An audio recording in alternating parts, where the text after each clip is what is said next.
TV Superativa, a sua melhor companhia.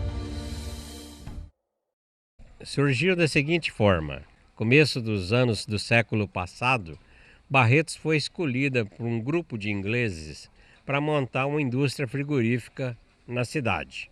A cidade ainda era muito pequena, lá nos anos 13 até 15, recém-inaugurado, tinha a linha da Paulista de Estrada de Ferro, e os ingleses descobriram que no norte do estado de São Paulo, principalmente a cidade de Barretos, havia muita criação de gado para abate, gado de corte. Então eles resolveram montar ali uma indústria frigorífica. E essa indústria frigorífica ela foi inaugurada no ano de 1913. E ali se começou a trazer os ingleses comprando boiada pelo Triângulo Mineiro ali do lado, né? Propriamente dentro do município de Barretos, alguns outros municípios também perto, como São José do Rio Preto, Araçatuba, muitos criadores. Era um clima bem quente, que até hoje é um clima quente, bem temperado, e para as pastarias para engorda de gados é excelente.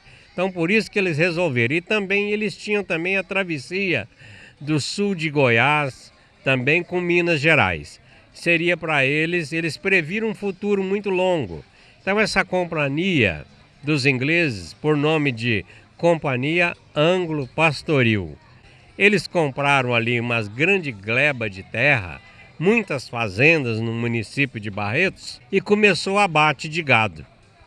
E esse gado, o que acontecia? Esse gado ia esquartejado, congelado, eles fabricavam gelo, e saía pela Paulista de Estrada de Ferro e descia até Santos.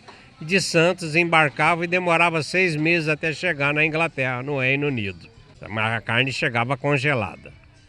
E com isso foi tendo uma evolução muito grande dentro da própria indústria, que eles foram crescendo e trazendo uma economia muito forte para o município, que haja vista agora já no ano de 2017, nós completamos já 104 anos de industrialização de carne na cidade de Barretos, sem faltar um dia sequer. Então são 104 anos de industrialização de carne. Só que hoje não é mais Companhia Anglo-Pastoril. A Companhia Anglo-Pastoril deixou nos anos 80 e passou para o grupo JBS. O JBS adquiriu, né, o grupo Anglo. E também nós temos um outro grupo muito forte também em Barretos, que é o Grupo Minerva também. E esse Grupo Minerva, junto com o JBS, hoje eles industrializam em média 4.000 a 4.500 boi dia. É industrialização de carne, enlatados, tá certo? E a carne para o mundo inteiro.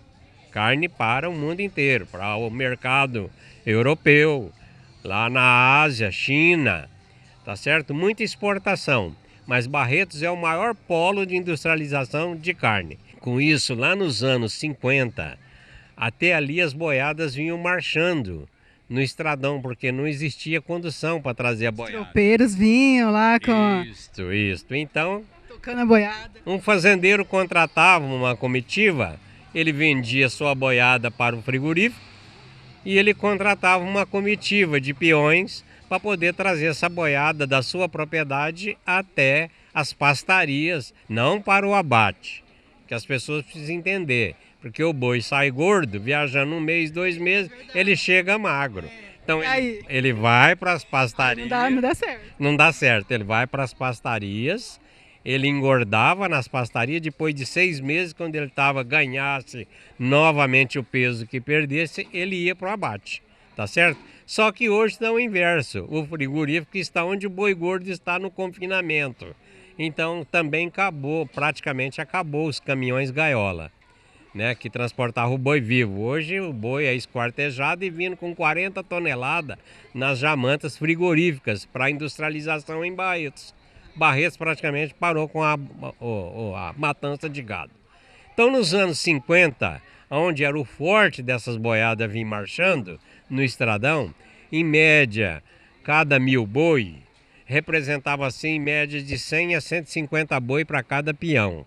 Então se você colocar 1.000 boi, mais ou menos 7 a 8 peões ou 9 peões viajando no estradão para transportar essa boiada. Havia uma comitiva bem grande, então. Lógico, é uma comitiva entre 7 a 10 peões, conforme a quantidade. Quanto tempo eles demoravam assim para chegar até o local? Então, isso tudo depende da distância. Por exemplo, um fazendeiro que tinha uma fazenda lá no norte do Triângulo Mineiro, para chegar até Barretos, ele gastava 1 mês e meio viajando no estradão. Falava marcha, não falava dia. Quantas marchas dá até Barretos? A marcha dá até Barretos compreende-se um dia. Dá mais ou menos uns 45 dias de marcha, 1 mês e meio, né? Então, contratava essa comitiva ia até o local da fazenda, preparava tudo e vinha trazendo essa boiada. Mas não era uma só comitiva, eram várias comitivas. Eram 10, 20, 30 comitivas transportando boiada. Isso só chegando boiada em Barretos, marchando. E no meio dessa comitiva tem um peão, que esse peão, a função dele, ele não tinha nada a ver com a boiada, com o toque da boiada. Ele recebia todo o apetrecho da cozinha, do estradão, tá certo? Ele recebia todos os apetrechos da cozinha, as broacas, o cargueiro, né? E ele recebia os animais.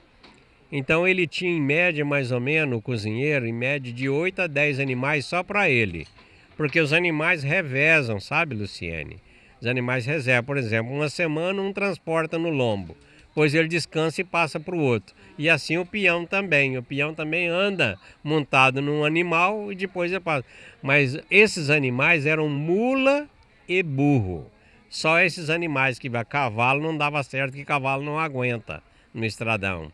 Só mais é mula e burros. E com isso, eles compravam, os donos das comitivas compravam bastante animais para domar, para viajar no estradão. E essas domas eram tudo feitas ao redor da cidade de Barretos, nas chácaras, nos povoados. E essa doma, para domar um animal desse, você tinha que montar.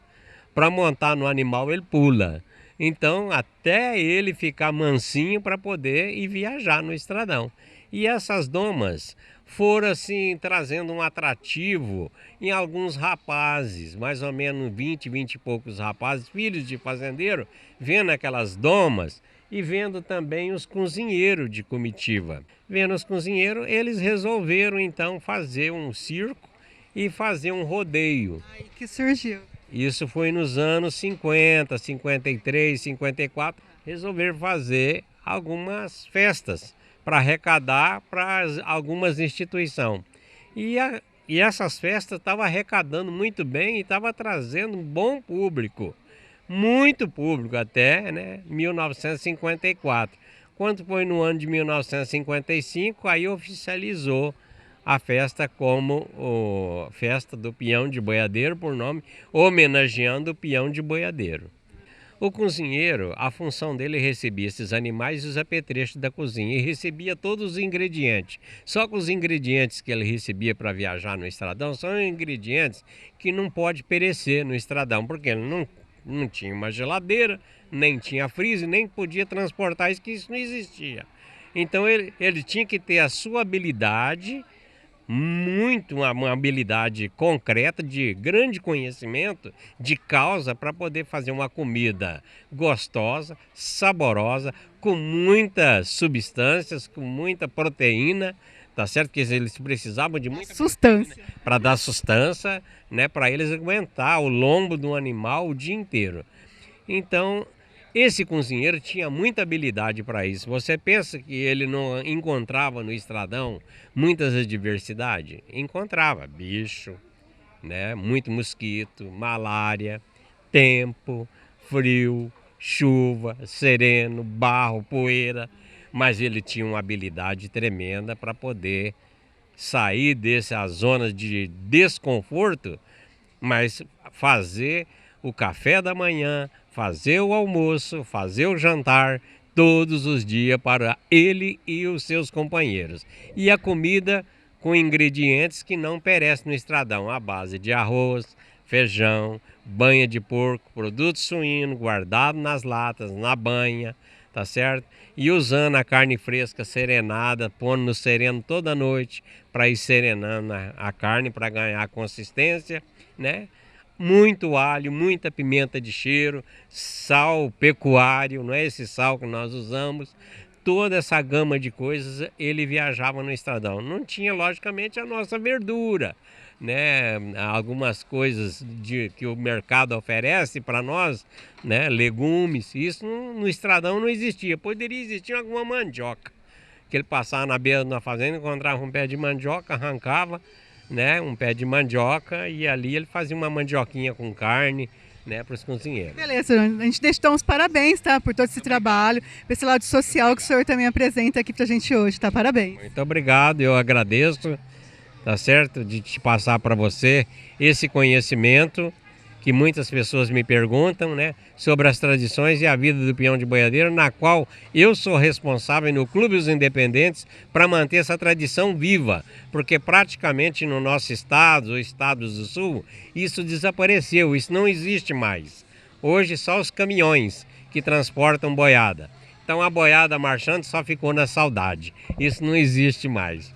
Então eu sou no Clube dos Independentes, a minha função é resgatar a vida do peão de boiadeiro e manter viva as tradições e a vida do peão de boiadeiro. Como eu não posso ter boiada aqui, mas pelo menos a gente trouxe a comida para poder fazer aqui.